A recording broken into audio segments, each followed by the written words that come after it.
Os avisos. Agora estou exausto já. Estou quase fazendo apelo. Só vai vir solteiro e casado e comprometido aqui na frente. Que eu falei da rede hoje. Glória a Deus. Amados, a quarta-feira não é culto do ensino, tá? Quarta-feira é o culto oficial da igreja. Só que, devido à série de mensagens que eu estou trazendo, que eu vou trazer, então nós colocamos a arte lá, quarta do ensino. Amém? Onde eu vou trazer uma palavra até o final do ano, todas as quarta-feiras, uma exposição bíblica às cartas de Paulo. E então, estamos agora entrando na carta de Paulo aos Romanos. Quem estava aqui semana passada? Diga amém. Quem faltou? Diga aleluia. Quem tem vergonha na cara, diga amém. Quem é a cara de pau, diga aleluia. Então não falte. Isso aí. Vem, amém? Glória a Deus.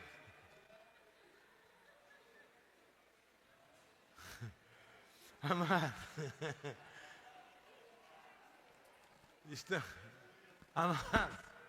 Então hoje nós vamos novamente dar continuidade. Semana passada eu falei sobre carta de Paulo aos Romanos, capítulo 1. E eu mencionei sobre o Evangelho, o poder do Evangelho. E sobre toda a contenda que tinha no meio da igreja aos romanos. Por má compreensão da Bíblia e por questões étnicas, problemas que eles tinham de... Na verdade é vaidade, né? Eu sou judeu, você é gentio, quem você... Antigamente, irmãos, eu era de uma igreja tradicional que tinha uma vaidade de quem era membro mais tempo da igreja. Era uma coisa, irmão. Até hoje, até pouco tempo eu fui pregar numa igreja, a gente lanchando, os membros ficavam assim, ó, eu tô aqui há 36 anos. O outro, eu tô aqui há 32. O outro, não, 32 não. Porque Beltrano está primeiro que você, tem 31. Assim, irmão. Gente. Não, mas uma vaidade. É bom você ter uma história na igreja, né? Dizer, poxa, eu estou aqui há 20 anos, 30 também. Mas, gente, isso não tem que virar um partido. Porque senão se torna algo tão vaidoso e inútil. Porque Salomão, quando escreve Eclesiastes, ele diz isso. Tudo é vaidade. A vaidade, ela denota inutilidade. A vaidade é tudo aquilo que é inútil. Não é a vaidade da mulher do homem que pintiu o cabelo, não é isso não. A vaidade a vaidade da alma, não a vaidade do corpo. É inútil. E os judeus, eles entraram numa inutilidade, uma vaidade tão grande que eles nem prestaram atenção no que Paulo estava ensinando. Olha, Paulo diz bem claro, os privilégios de ser judeu, claro, mas também as promessas que Deus tem para o gentio.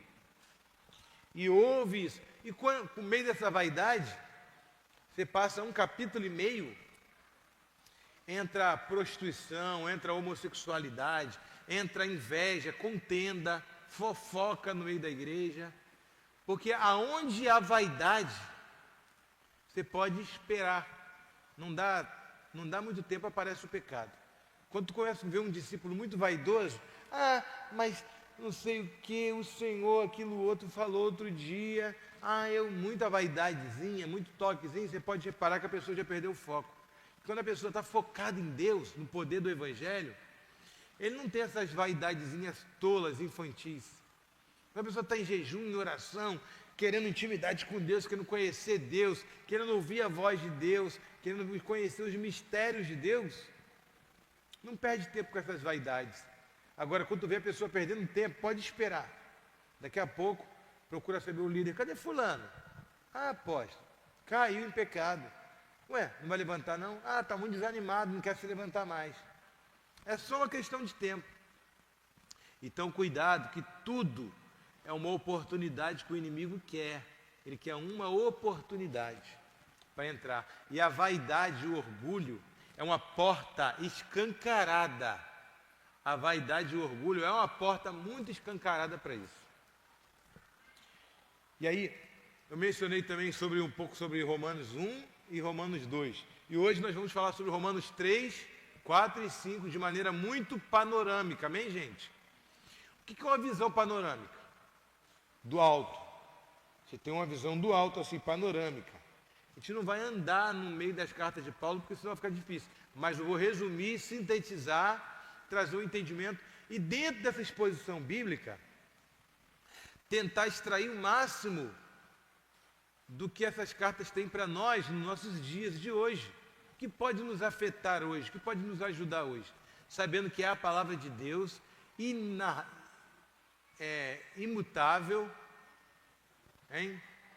E a palavra de Deus é a palavra santa, inspirada por Deus, poderosa para exortar, para fundamentar, para redarguir. Não é um mero escrito. Então ele falou para o povo da época de Paulo, como fala até hoje. Romanos capítulo 3, versículo 1. Melhorou, né?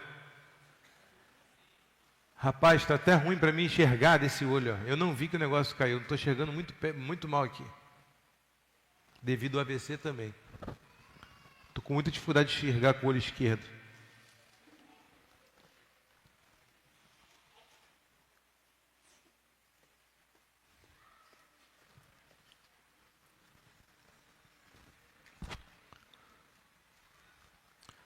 No qual é logo a vantagem do judeu? Ou qual a utilidade da circuncisão? Muita, em toda maneira, porque primeiramente a palavra de Deus lhe foram confiadas. Pois que, se alguns forem incrédulos, a sua incredulidade aniquilará a fidelidade de Deus? De maneira nenhuma. Sempre seja Deus verdadeiro e todo homem mentiroso, como está escrito, para que seja justificado em tuas palavras e venças quando fores julgado. Só essa parte. Nós vamos ler mais. Vamos ler alguns trechos de Romanos 3, ou um trecho de Romanos 4 e um trecho de Romanos 5. Não vamos ler tudo, senão vai ficar muito prolixo. Eu vou sintetizar e explicar. Paulo, quando escreve aos Romanos, primeiramente, ele está enfrentando uma dificuldade muito grande, ele está preso. Aliás, Paulo está querendo mostrar o seguinte, olha, quando Paulo estava em Roma, quando ele escreve aos Romanos, ele está preso em Corinto. Mas quando Paulo está preso em Roma, ele passa uma aprovação muito grande. Eu falei isso na edificação ontem para os 12. Os discípulos abandonaram ele ficou abandonado, ele passou uma privação. Aliás, Paulo, quando escreve aos Romanos, ele está ensinando a essência do Evangelho. É como se ele estivesse dizendo para os judeus, os judeus de fala hebraica e os judeus prosélitos do judaísmo. Rapaziada, olha só. Vocês estão deixando de experimentar o verdadeiro Evangelho, a pureza do Evangelho. Vocês estão deixando de experimentar a nata do Evangelho. Vocês estão deixando de experimentar o poder de Deus, a graça de Cristo, a intimidade com o Senhor, por causa de vaidade. Vocês estão perdendo a percepção do que é espiritual. Paulo meio que fica irritado com eles. Vocês estão discutindo, e aí entra o pecado, entra a vaidade, que eu preguei semana passada, terminei até que confrontando, falando sobre isso. Que onde entra a vaidade, entra o pecado. Então, hoje eu mandei um vídeo no privado, no direct do Instagram de alguns discípulos. Quem recebeu? Eu falei sobre a igreja da China. Os pastores na China, eles já saem de casa com kit prisão. O que é o kit prisão, rapaz? Eles já saem com uma bolsinha, com um sabonete, um remédio que eles não sabem qual vai ser o nível do aprisionamento, vocês vão apanhar antes de ser preso, então eles levam um kit com remédio, eles têm toalha para tomar banho, chamado de kit prisão. Eles andam o dia inteiro na rua com o kit prisão, porque eles sabem que pode ser preso a qualquer momento. Por se negarem a tirar a cruz que fica em cima do telhado da igreja. E o símbolo é o símbolo do evangelho. Ou seja, negar, renunciar à sua fé. E aí o apóstolo Paulo está querendo dizer o seguinte, a mesma coisa, olha, enquanto tem igreja sendo perseguida, enquanto eu estou aqui preso, escrevendo uma carta para vocês, a única coisa que eu quero de vocês é que vocês abram mão da liberdade física de vocês. Eu não quero que vocês abram mão de tantos privilégios terrenos. Quero hoje que vocês abram mão da vaidade que está travando a sua vida espiritual e travando tantas outras coisas que Deus tem para você. Você está olhando a vida pelas lupas de Satanás. Satanás colocou uma lente diante de você, você está enxergando a vida através da lente dele.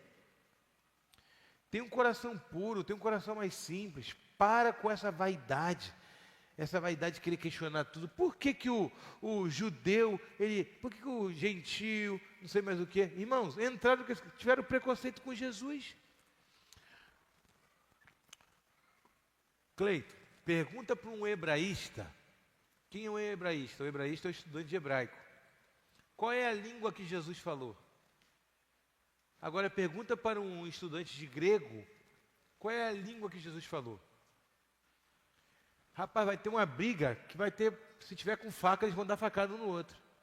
Quer matar um hebraísta, falar que Jesus falou grego. Entendeu? Só que é natural, Jesus falou grego. Por que ele falou grego? Porque ele morava na Galileia.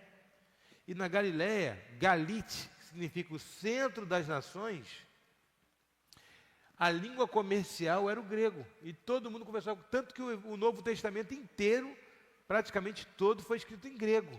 Grego koiné, que é o grego simples. Só Mateus, do Novo Testamento, foi escrito em hebraico. O Antigo Testamento todo foi escrito em hebraico, o garítico e aramaico. Mas na sua totalidade foi escrito em hebraico. Mas o Novo Testamento inteiro foi escrito em grego. Por quê? Os judeus queriam que o Novo Testamento fosse escrito em hebraico. Eles iam aceitar mais, eu sei. Mas Deus é versátil. Se o mundo inteiro lia em grego, falava em grego, se comunicava em grego, para que ele vai escrever a Bíblia, a palavra dele, a boas novas em hebraico? Só o judeu ia saber ler. Então ele escreveu no idioma que todos viessem compreender. Outro dia uma pessoa me mandou uma mensagem, foi um pastor, cara. Apóstolo, eu sei que sou um homem estudado, e eu gostaria de tirar uma dúvida para o senhor. O nome de Jesus, porque tem umas igrejas agora que está proibido falar Jesus no púlpito. E nem é Yeshua, Yoshua, que é Josué também, que Jesus em hebraico é Yoshua, que é o mesmo nome de Josué. Em nome de Yoshua, que não sei o que lá, que falar Jesus para eles é como se fosse um pecado. Eles falam que Jesus é um cuscuz romano. Ou seja, Jesus é uma derivação do latim. E aí acaba futilizando o nome. Eu falei assim, amado, fala em nome de Jesus que o demônio vai sair. Eu sou brasileiro e falo português. Então Jesus é o nome de Jesus. Jesus é Jesus, pronto. É o nome do Filho de Deus. Se eu fosse judeu, eu falaria Yeshua. Se eu fosse espanhol, eu falaria Jesus. Não sei, eu acho que é Jesus. Agora, eu sou brasileiro, então é Jesus. Se eu fosse americano, seria Jesus. Pronto. Mas eu sou brasileiro. Então o povo tem uma mania, sabe? O que é importante não é como você vai falar, é o temor que você carrega nesse nome. Amém? Ao pronunciar esse nome. Então eu falo em nome de Jesus, mas o meu coração é de Jesus. Não interessa qual idioma que eu falo. O demônio vai ouvir e vai bater em retirada. Amém? Então Paulo quis explicar isso para os gregos e para os judeus. Olha, aliás, Pedro quando entrou naquela casa de Caifás, quando ele entra na casa de Caifás, e ele fala, algumas mulheres falam assim, ele é um deles, porque fala como eles. Por que identificaram Pedro pela fala? Porque Pedro estava falando em grego, é lógico. Ele fala como um deles. Pode ser o jeito sutil de falar, pode ser o jeito manso de falar, pode ser também. Mas a verdade é que é porque ele estava falando grego, e um grego carregado, cheio de sotaque. Então agora Paulo escreve nos Romanos, está dizendo, vocês estão brigando por causa de etnia. Cristo é real, Cristo é vivo, Ele está aí no meio de vocês. Ele é Senhor, Ele está no meio de vocês. Vocês estão deixando passar batido o que é importante e ficando com algo que é insignificante. Brigando e lutando por direitos que vocês não vão usufruir, porque Cristo não vai agir com parcialidade, Ele não vai fazer exceção de pessoas. E no capítulo 3, ele vai explicando aqui, eu fiz umas anotações, ele fala sobre a universalidade do pecado e também da justificação pela fé. Paulo vai abordando a fidelidade de Deus, apesar da infidelidade humana, do 1 ao 8, ele diz, porque os judeus foram infiéis, Deus agora vai anular a fidelidade dele, Deus vai se tornar infiel, como está escrito, seja todo homem mentiroso e Deus seja verdadeiro. Pronto. É como se Deus estivesse dizendo, olha, Deus não se iguala ao homem. Deus deu uma promessa. Deus te deu uma promessa. Quantos têm promessa? Diga amém. Não é porque por algum momento da sua vida, da sua caminhada, você fraquejou. Em um momento da sua vida você perdeu o foco, ou cometeu, sei lá, um pecado, ou uma distração, ou bateu um desânimo. E Deus vai deixar de cumprir o que Ele tem para cumprir na sua vida. Que seja Deus verdadeiro e todo homem seja mentiroso. O homem é assim. O homem fez uma promessa para alguém, mas aquela pessoa esqueceu de dar o presente de aniversário dele, ou dar os parabéns, ele não está merecendo mais o que eu prometi, não. Vou fazer, não. Entendeu? Ah, não fez por mim? Também não vou fazer para ele, não. O homem é assim. Aí vai tratando na mesma medida, mas Deus não. O que Paulo quis dizer? Deus prometeu, Ele vai cumprir. Porque o homem mente, engana, fala que vai fazer e não faz, mas Deus não. Deus vai cumprir. Amém, gente? Então, se você tem essa promessa, permaneça firme, porque Deus vai cumprir as promessas na sua vida. Amém?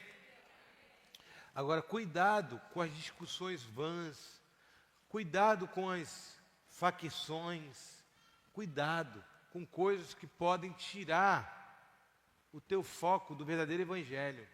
Amém, gente?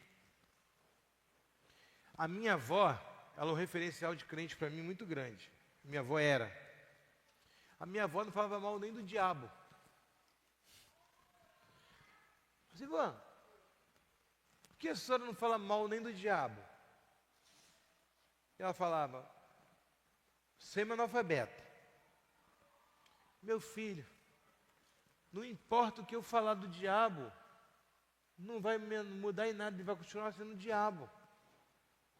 Mas até a forma que eu falar do diabo, vai mudar o meu coração. Até para falar mal do diabo, posso mudar o meu coração. Eu coloco ódio. Eu vejo pessoas fazendo guerra espiritual. Satanás, eu te detesto, maldito, não sei o que lá. Com tanto ódio, o diabo fala, vai, me espragueja mais, vai, me amaldiçoa mais. Fala mais. Enchendo teu coração de ódio até para falar dele. Então o que ele merece de nós é nosso desprezo e que a gente busque o Senhor e despreze ele. Amém, gente? Se fortaleça no Senhor. Então, qualquer tipo de vaidade, tudo que possa encher, inflamar o meu coração de raiva, de ciúme, de inveja, o diabo já está cumprindo o propósito dele na nossa vida. E a igreja de Corinto estava acontecendo isso. A igreja de Corinto, a igreja de Romanos, estava acontecendo isso. Estavam se inflamando das vontades do diabo. Por quê, apóstolo?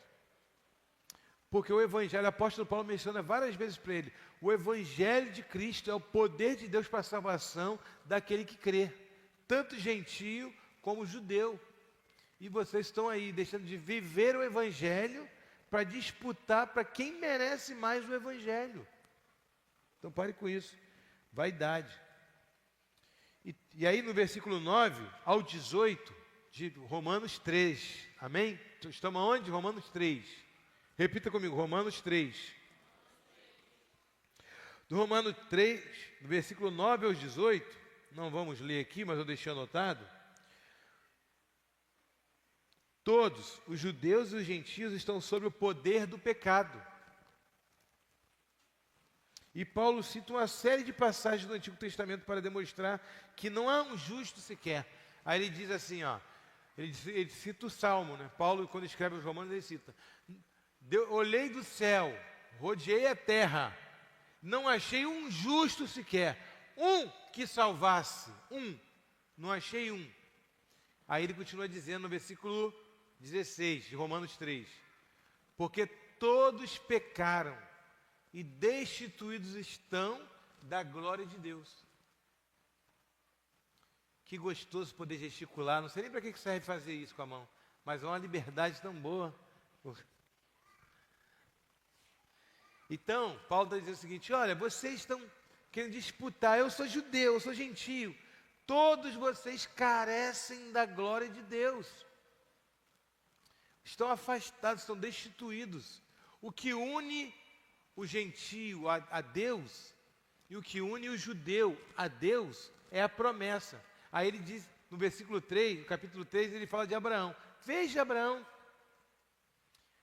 ele recebeu a aliança, ele recebeu a promessa, não porque ele tinha direitos, não foi por direitos legais, até porque ele era pagão, de uma família pagã, de Ur dos Caldeus, mas ele creu em Deus e foi-lhe imputado por justiça. Ele creu em Deus, foi pela fé. E se é por fé, não é por direitos biológicos. Se é por fé, não é por direitos de coisas que você fez lá atrás. Aqui minha avó era do ciclo de oração e hoje eu tenho direito. Se é por fé, não é direito, é fé. Então, se é por fé, todos podem ser salvos. Tanto judeu, quanto o grego, como o romano, o bárbaro, cretense, qualquer um. É pela fé que somos salvos. Isso é dom de Deus, não vem de homem. E Paulo diz isso em Romanos 13. Aliás, Paulo está preparando, né? Que eu vou falar hoje sobre o capítulo 4, um pouquinho agora, o 3, o 4, o 5. Na quarta-feira que vem vamos entrar no capítulo 6. E aí vocês vão entender que Paulo está preparando o coro deles para entrar no capítulo 6. Você pode ver que Paulo não confronta muito o judeu, porque o judeu ele é muito vaidoso. Até porque Paulo era estratégico. As cartas geralmente eram lidas nas sinagogas. Então, quando chegou a carta na igreja em Roma, que um judeu pegasse para ler, Paulo já descendo a lenha no judeu, eles iam rasgar a carta e não iam ler o restante. Então Paulo começa a dizer: olha, o judeu ele tem direitos de fato, direitos de nascença. O judeu ele é o escolhido de Deus de fato, porque Cristo veio primeiramente para os judeus, depois para os gentios. Porém, começa meio que rasgar a seda com o judeu, mas depois ele vem dissecando e explicando, né? Olha, não pense você que o gentio ele é menos importante que o judeu. Aí ele começa a explicar, e começa a mostrar. É tão tremendo. Eu falei e volto a repetir. Quem entender a Bíblia, leia Levítico, Romanos e Efésios. Esses 3 livros da Bíblia, você vai entender a Bíblia, e Hebreus. Esses 4 livros, você vai entender a Bíblia toda. É a síntese da Bíblia toda.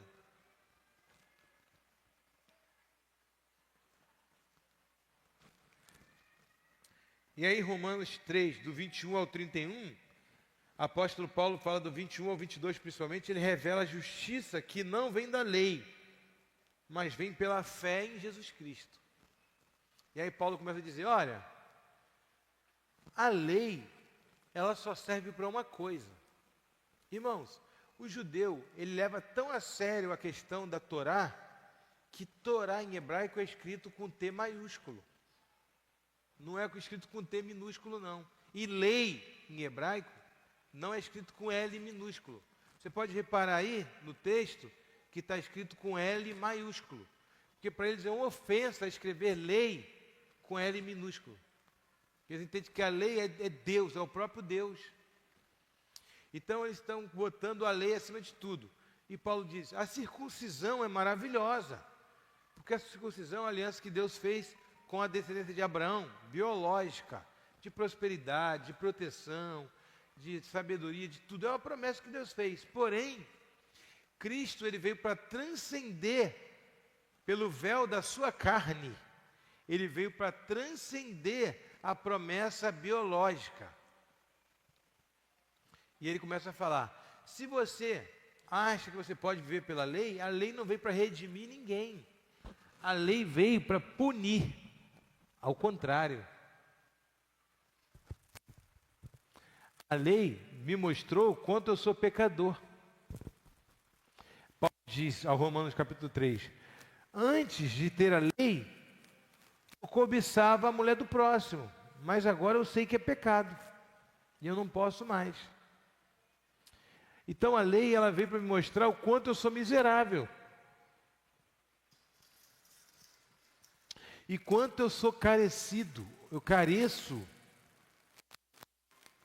da graça de Deus.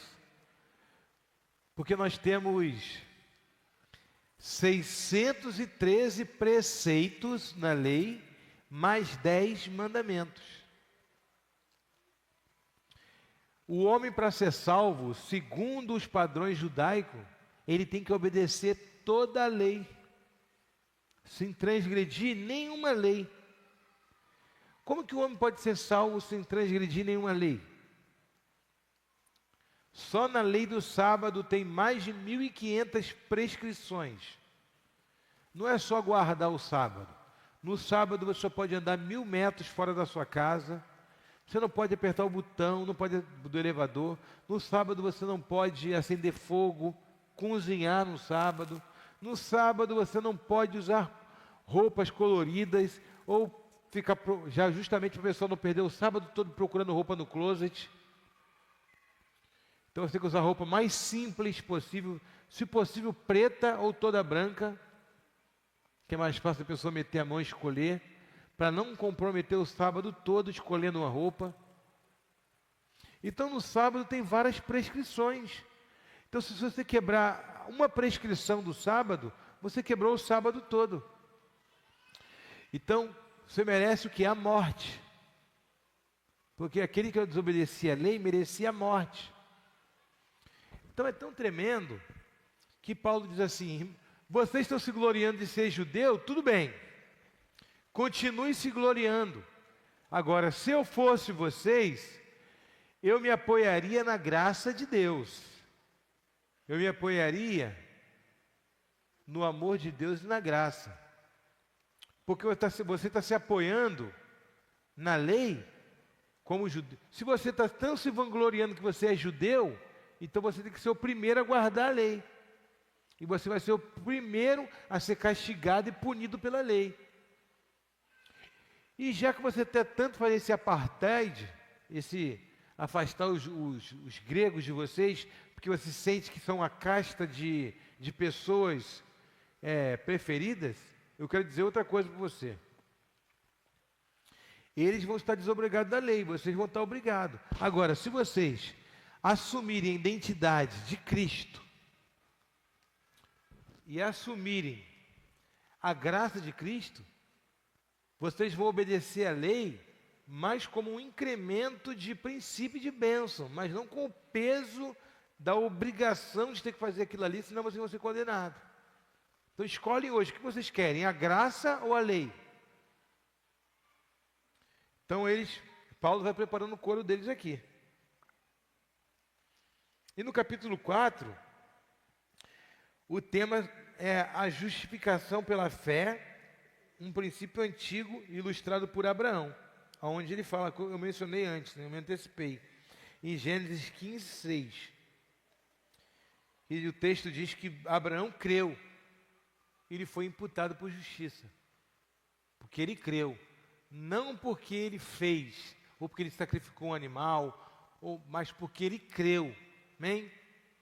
Então nós temos que nos apoiar na fé em Cristo. Não esquece o que você já fez. Esquece as obras que você já praticou. Ah, apóstolo, eu já entreguei sopa, eu carreguei a cruz até lá na Aparecida do Norte, eu já fiz não sei mais o quê. Esquece tudo que você já fez. Tu quer receber o galardão das obras ou da fé?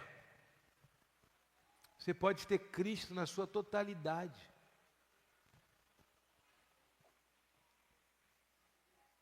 Então ele reforça a justificação que veio pela fé, não por méritos. Citando, por exemplo, Davi, que diz: bem-aventurado o homem que em Deus imputa a justiça sem obras. Em Salmos 32, 1, Davi diz isso. Bem-aventurado o homem que Deus imputa a justiça sem obras.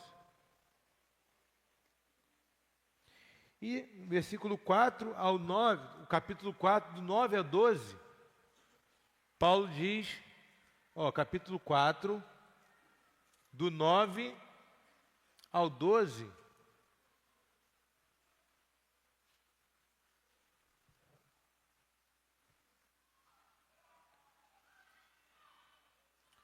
bem-aventurado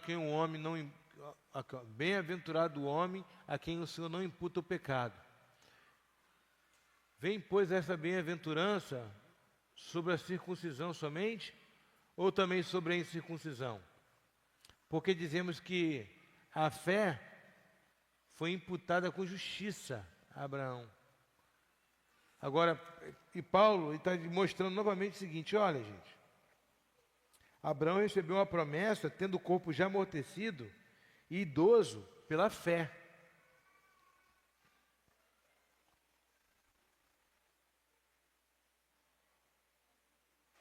E aí Paulo continua explicando o seguinte, olha, no versículo, se não me engano, 16, ele diz o seguinte: o Deus que traz à existência coisas que não existem, como se elas existissem. Agora imagina, irmão, como é que se traz uma coisa que não existe como se elas existissem? Pensa agora numa cor que não existe. Feche seus olhos e pensa em uma cor que não existe.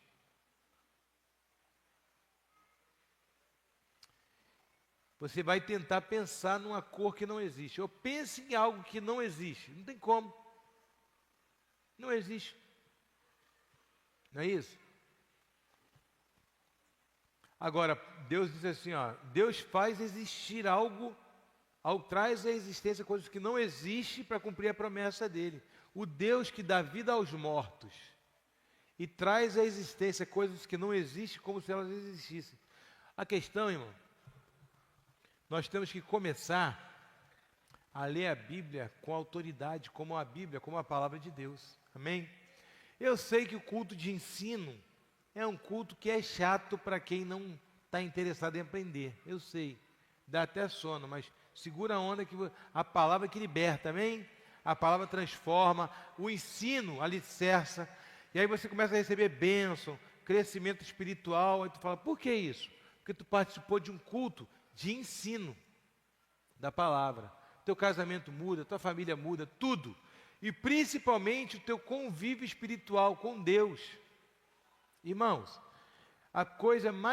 o maior desperdício que um ser humano pode ter. Um dia, não foi um discípulo, não. Foi um rapaz até de uma igreja de cobertura, não sei de cobertura, ou de uma igreja que eu conheço, que eu fiz o autorizado a multiplicar. E o rapaz falou assim, rapaz, eu estou com o teu livro aqui. É muito bom ler o livro e ver o autor assim, pertinho de mim. Ele falou para mim. Falei, rapaz, e a Bíblia? A gente lê com o autor do nosso lado.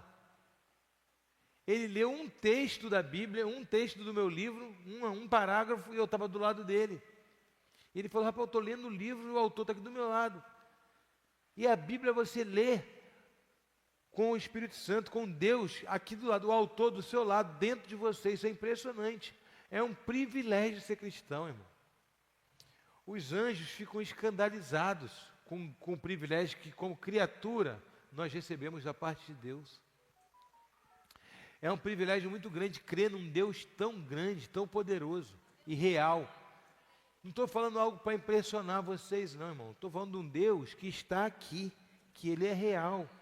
O nosso Deus, amém? Paulo gasta o capítulo 4 inteiro de Romanos para dizer o seguinte, olha, as promessas se cumprem pela fé, e não por etnia, não por direito, mas é pela fé. E não se preocupe, continue fazendo o que tem que fazer, porque o Deus que dá vida aos mortos e traz à existência coisas que não existem como se elas existissem, Ele ainda está fazendo um milagre. Então é isso que Paulo diz aos Romanos. Aí quando chega no capítulo 5, ele fala novamente sobre a justificação pela fé e o Deus que nos dá a paz com Deus e a esperança eterna. E a justificação pela fé, temos paz com Deus e acesso à graça na esperança eterna da glória de Deus. E no versículo 3 e 5 ele fala das tribulações. Olha que tremendo. Ele fala assim: as tribulações produzem perseverança, caráter e esperança. O amor de Deus foi derramado em nossos corações pelo Espírito Santo. E Paulo está dizendo o seguinte, olha, tudo que Deus permite a gente passar, tudo, uma luta, uma doença, um desemprego, um problema familiar, um problema financeiro, é para produzir em nós um caráter alicerçado, é para produzir em nós, gerar em nós uma esperança muito maior, é para nos aproximar de Deus, não é para nos afastar de Deus, é para nos aproximar de Deus. O pastor da China entendeu, e já sai com kit prisão no bolso dele. Eu não estou torcendo para eu ser preso hoje, mas se eu vier a ser preso, eu vou curtir a prisão como um grande privilégio de um servo fiel a Deus, que Deus me confiou uma tarefa difícil e árdua. E isso faz diferenciação entre aqueles que servem a Deus e aqueles que não servem a Deus. Não é tremendo? É tremendo. Por quê? Porque tu está passando por uma luta, desemprego, e alguém fala assim, rapaz, se eu estivesse passando por uma luta financeira que esse cara está passando, eu acho que eu já tinha desistido. Como é que ele consegue ser fiel a Deus ainda, passando por uma luta como essa? Ou então a doença. Eu lembro de um testemunho do pastor Marcos Feliciano. O pastor Marcos Feliciano contou esse testemunho uma vez, uma pregação muito antiga dele. Eu assisti essa pregação já tem quase uns 15 anos. Ele disse que ele tinha um amigo, que era amigo de oração dele. E a mãe dele era uma mulher de Deus, uma mulher de oração. E essa senhorinha teve câncer.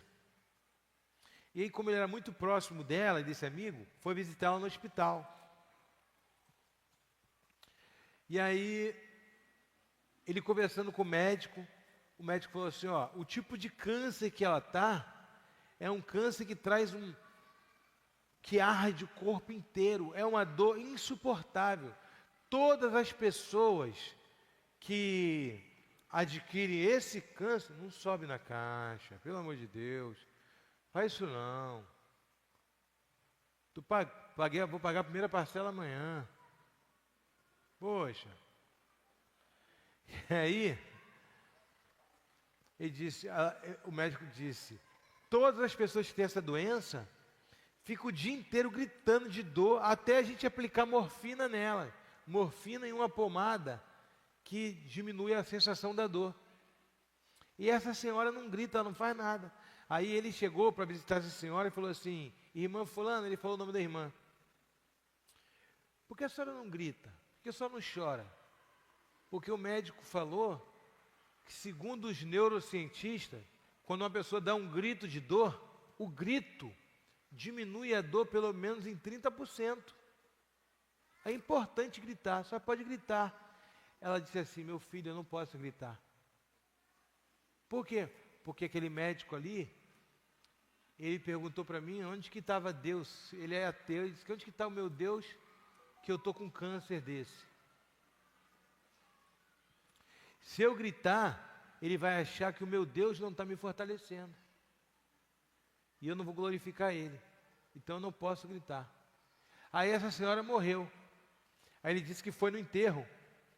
Só que uma semana antes teve o enterro de um cara lá muito importante, que o cemitério estava lotado de gente. Tinha uma banda tocando, tinha salva de tiro. Só que essa irmãzinha morreu e não tinha ninguém no cemitério, só ela, o filho e mais umas 2 pessoas. Cemitério vazio. E ele foi e falou: Deus, fulano de tal morreu semana passada, esse cemitério não tinha lugar para parar carro. E a irmã fulana, sua serva, e está assim. Aí, beleza. Quando ele estava saindo do cemitério, tinha um rapaz lá, um coveiro, falou assim: vem cá, rapaz, quem é que morreu aí? Falou assim: dona fulana. Pô, ela é muito importante. Por quê?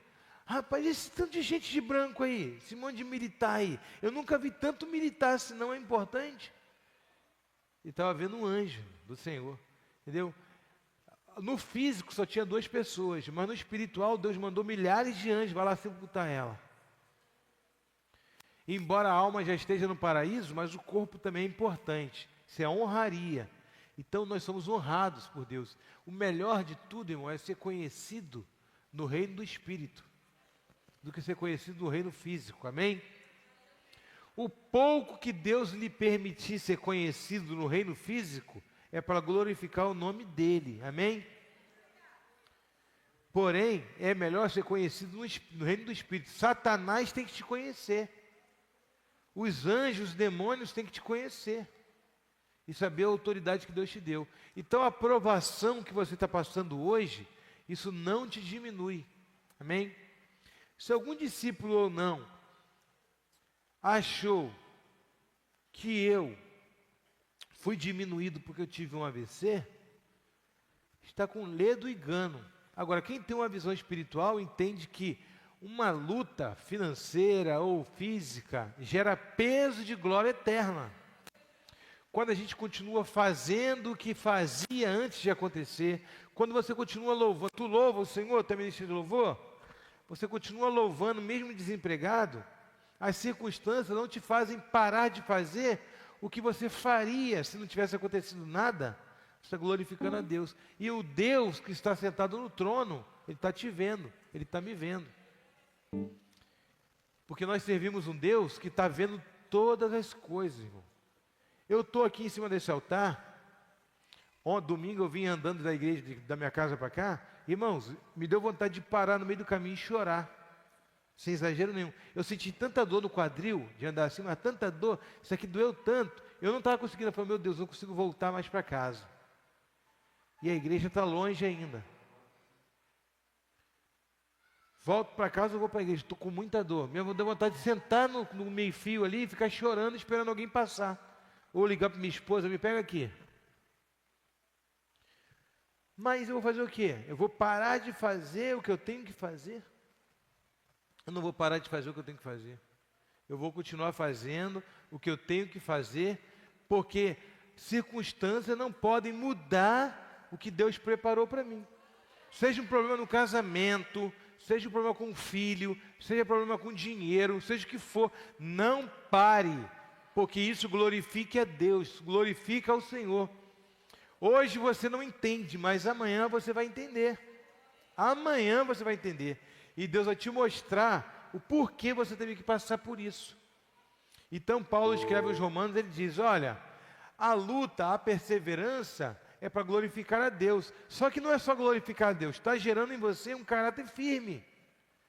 E aí ele continua dizendo: embora, não, ele disse aos Coríntios, embora por fora estamos desgastados, padecendo, por dentro estamos sendo renovados dia após dia. E não existe privilégio maior, irmão, do que ser servo do Senhor. Servir ao Deus, Criador do universo, e falar: eu sou dele e ele é meu. Saber que você vai morrer, que ninguém aqui vai ficar para semente.